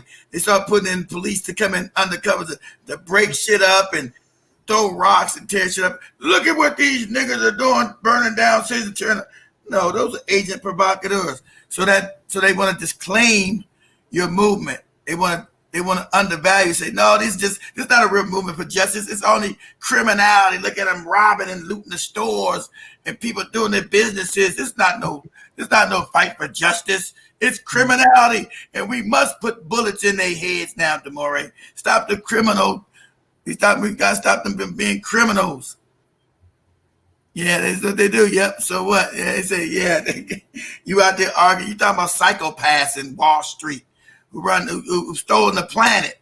They're like, what? So what? Somebody out there hollering, it's unjust what you're doing. Stop the injustice. They laugh. Stop the injustice. Shut up. And I was saying, for the Kenyans need to start thinking outside the box on how they are going to deal with those infiltrators, because they are going to happen. There are other ways. I also think we should one day decide to just do an economic sabotage in this country. For 2 days, we decide we're not getting outside the house. That's an economic sabotage, Yeah, it's contact. It's not physical contact, but it's economic contact. It is exactly. Because the government is not going to collect any taxes on that day. How about one day, for 2 days, we decide we're not opening any business. Nobody is leaving the house. Smart. That's economic contact. That works. They can't involve goons in that. Exactly. It's economic contact. Exactly. Yep. We have to start touching on the areas that, we have, like Kamlesh was saying on Wednesday, we have people who are so good in IT in Kenya. How about you do systems sabotage for you, touch on the e-citizen, touch on all those government systems and IT infrastructure. Everybody contribute in a way that, So as we come to the end of the show, it's almost 3 p.m. I started a little bit late today. And that's why I'm able to catch it, shit. Jiba Java goes on to say, one day of no Kenyans dancing on the beach for Mzungu. that would be economic sabotage of the highest order. The politicians realize they are alone in the street. We would pass a message, I'm sure they would lose a lot of money. They would lose millions of money in terms of economic, in terms of taxes, and they would have to beg you to go out in the streets again, And Jiba Jaba is saying, white hat hackers do, yeah. We should be having everybody, if you good in IT, exactly, sabotage them on that field, sabotage their system. Make sure no government system is running, because at the moment, most government systems run on systems now. How about you sabotage that? So today we've been talking about a leaderless revolution and how ordinary people will take power and change politics in the 21st century. I'll be here on Monday, so I hope you enjoyed the rest of your weekend. For everybody who was with me, that is Jiba Jaba, Michelle, and of course everyone else who was listening silently, and for all those who are going to watch this stream later. I don't know if HR the messenger is coming up, but keep it black hot fire. Is he there? He's not there right now? No, he's not there yet. Okay. What about, is Joby there? Yeah, Joby is there. Huh? Yeah, Joby is in the back room. Oh, she's in the back? What's she doing? Okay, so hey, what's she doing? Looking at Netflix or something back there? I don't know. I'm not sure. Yes. Yeah, so keep it black. Keep it black, hot fire, of course. Yeah, tell her to stop washing the underwear in the damn sink back. We can't have none of that. I'll pass the message. Yeah, tell her shit. Tell her to wash your underwear at home. So enjoy your weekend, Jiba Jaba. Enjoy your weekend, Michelle, and the rest of the family. Much love. Yeah. Check your phone, Demore. Thank you, Kid. All right. Check your phone. Should be popping through in a million. Yeah.